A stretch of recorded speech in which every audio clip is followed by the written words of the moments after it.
book can take you anywhere. Turn the pages and you'll be there. Come on, join us, you'll see. We're reading with Carylee.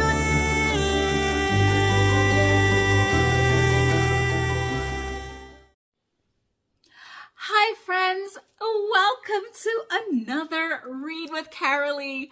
It is I, your tutu queen, bringing you another fabulous author who's going to share with you their amazing story. Now, let's check out the bookshelf to see who and what book we will be reading today. Oh, wow. Jade Braves the Dark by author Valdene Mark. Now, I am so excited to get into this book and see how Jade braves the dark. But let me know, are you afraid of the dark?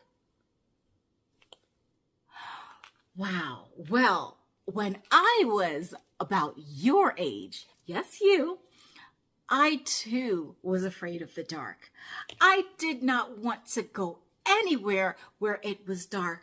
At night, I would hide under my covers and made sure the noises that I would hear and sometimes the creaking in the house, what that would sometimes scare me.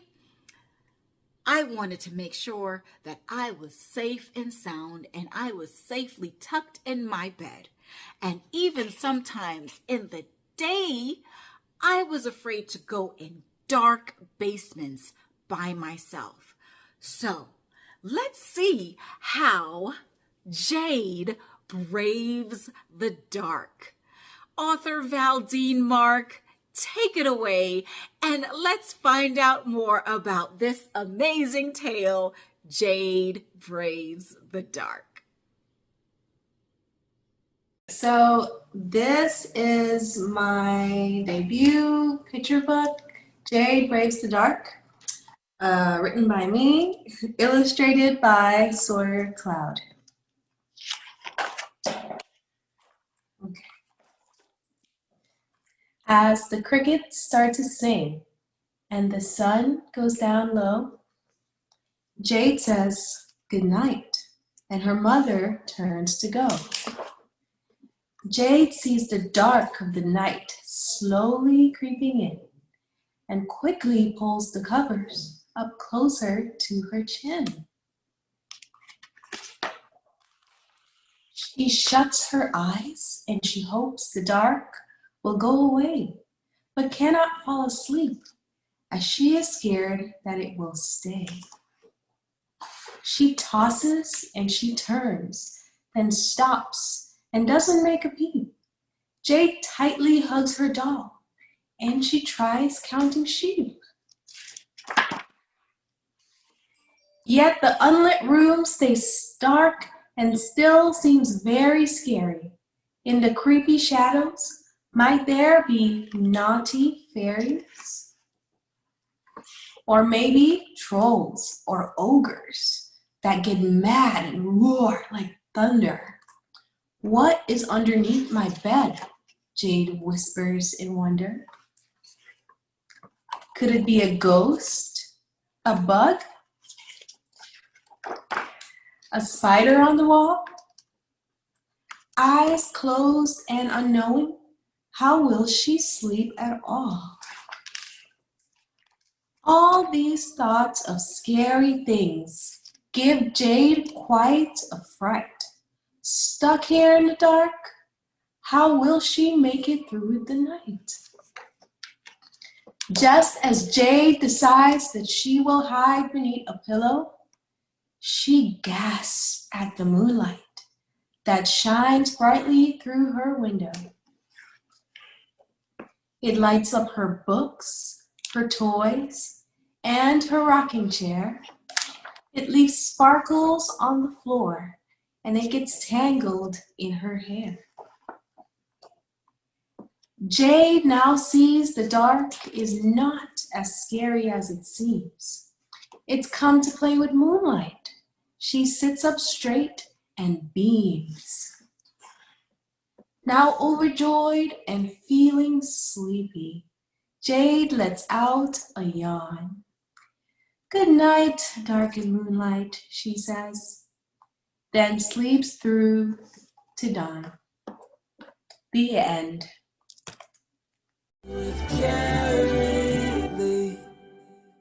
That is the perfect bedtime story for children. I love the imagery, and the illustrations were amazing as well. So, why did you choose to write this book, especially as your debut book?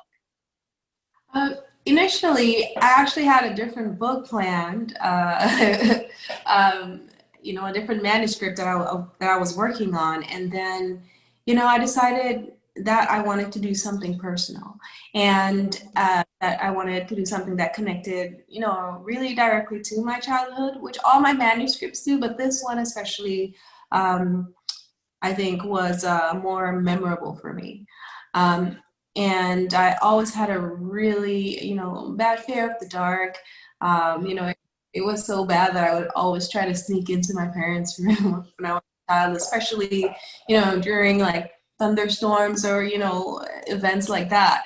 So, it's something that I had to overcome. And really, it does have to do with me realizing, hey, I'm not alone here. Like the moonlight would come, it would shine through the window, it would light things up, and it was really beautiful to me, and I felt comforted by that, and that's why I wrote this poem. It's more like a poem Mhm. in story form, so I think that that's how it resolved for me, so it's a very personal story, and I thought that I would like to share it with the world and hopefully, make children realize that, hey, it's not really that scary at all, you know. Well, yes, that is a it's great to be able to share those personal stories and inspire other children to also share those personal stories that they could one day turn into a book like you did. So, are there any stories that have inspired you um, in your journey, in your throughout your childhood? Um, I think there were several because I feel because I had the unique experience growing up in the Caribbean, I think the literature that we were exposed to did provide more diversity. I think especially you know going to primary school in the Caribbean. Um, what is most memorable to me, I think, is it's called Annie John by Jamaica Kincaid. And Oh, yes. you know that book, right? That's one of my favorites. Yeah. Yeah, it's not a picture book, obviously, but it's probably my favorite book. It would be around seventh grade, so around 11, 12 years old, so like a Yeah. middle coming of age type of novel. And I especially relate to that book because it's such a beautiful recollection of that coming of age tale and the relationship that she had with her mother and the imagery of the islands and everything was just it really spoke to me as a girl growing up, and I felt similar changes, and it also kind of mirrored the experience that most not most but a lot of people have when they leave the islands or when they emigrate to the United States as well, and that feeling of leaving something behind and leaving that culture behind and leaving that relationship behind. So, I it really spoke to me, and especially when I grew up and I moved here for college, I it took on another meaning for me as well. And the author, like, she does such a great job of just world building and painting that world and bringing you into the story, bringing you into that room, bringing you into their exchanges and conversations, and that little eye or that Annie gives. Like you can Yes. imagine being a fly on the wall there. So like Mhm. really related to me. I love her work. But that's definitely like my favorite growing up. Yes, and so do any of your you said you have a few manuscripts, are most of them children's books or Yes, almost all of yeah, all of them are children's books, but I think most of them are picture books. I have one that I think I will be saving for maybe 10 years from now. okay. More of a middle grade, more of a coming of age type of novel. But for right now, I want to focus on my picture books, and I have like 5 or 6 other manuscripts that I've written or edited over the years because I've been thinking about doing all of this since I was, I don't know, 19. So it's something that it's a lot that I've had for a very long time. And the one that I am working on right now, hopefully will be releasing summer next year. And it really, I would say it has more of the Caribbean experience in it. This one, which is just like about a fair, that one is more about the Caribbean experience, the value of friendship, that sort of experience. So I think I get to show more of like my background with the upcoming picture book. Yes.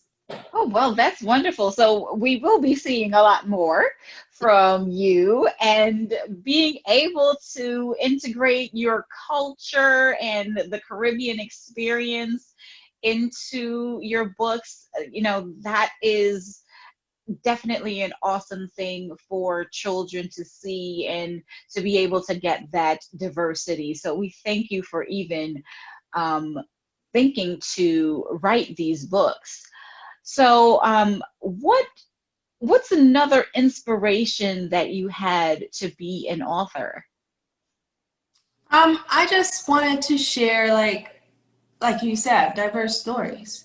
I feel like we did have some, we did, because of where we lived and how we grew up, we did see that in the literature in the schools. But often, if you went outside the curriculum at school and you went to a bookstore or you went somewhere else, we really didn't have that many picture books or exposure to many books with people who look like us in them. You really couldn't Yes. yourself, and on the commercials, whether or the dolls that we had, the literature that we had access to, other than school, like most of it, we did not see ourselves represented. So I thought that I wanted to add to the movement, the Own Voices movement, where we're writing for ourselves, we're writing about our history, our stories. Whether it's like the mundane, like a Fear of the Dark, or whether it's about, our culture or the way our families are.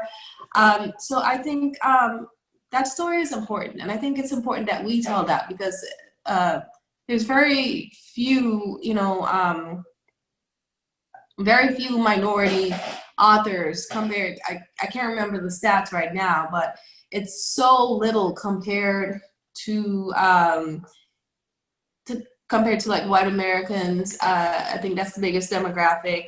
And then, all the minorities, it gets less and less from there. And also, we don't have many diverse characters at all. There's actually more animal characters than actually characters in picture books. So I feel like it's really up to us if we want to change that. Absolutely. Up to us if we want to change that narrative. So I think it's important, and I think that's another inspiration of why I'm doing what I'm doing. Absolutely. Well, Valdene, thank you so much for thinking of writing these stories to be able to impart your culture and pass that down to your children and other children that may be able to relate as well, and letting other children be able to be exposed to those Right. characters and those cultural diversities. So thank you very much for joining us today. And you at home, we want to thank you for joining us. We want to make sure that you have all the information in the description on how to reach Miss Valdene and to get a copy of Jade Braves the Dark. And remember to grab a book and read, because it will take you to so many places. And come on next week so that you can see another author that adds to the diversity of children's literature. And we just hope that you'll join us again next week. So have a great day, and always grab a book and read. With Carylee. See, you don't always have to be afraid of the dark. You could do fun things in the dark, especially with a trusty flashlight, like tell spooky ghost stories to your friends, or make finger puppets on the wall. Like, what is this? This could be a giraffe, a horse, or maybe a dragon. Whatever it is, you don't have to be afraid of the dark. And if you still are afraid of the dark, you could always use a flashlight, hug your pillow or a stuffed animal, or, like I said, just be nice and cozy and warm under your safe blankets. And remember, as long as your parents or an adult is around, you don't really have to be scared of the dark. Things may go bump in the night, and you may hear some silly noises at night. Just use your imagination and have a great sleep. Good night. Hi, friends. We've come to an end of another Read with Carylee with Jade Braves the Dark. A big thank you to author Valdene Mark for joining us today and sharing this amazing story with us. Well, just make sure you tune in next week for another episode and another amazing author. Wonder what and who it will be. Until next time, be sure to grab a book and read. We'll see you next time. Have a great day. We're reading with Carylee.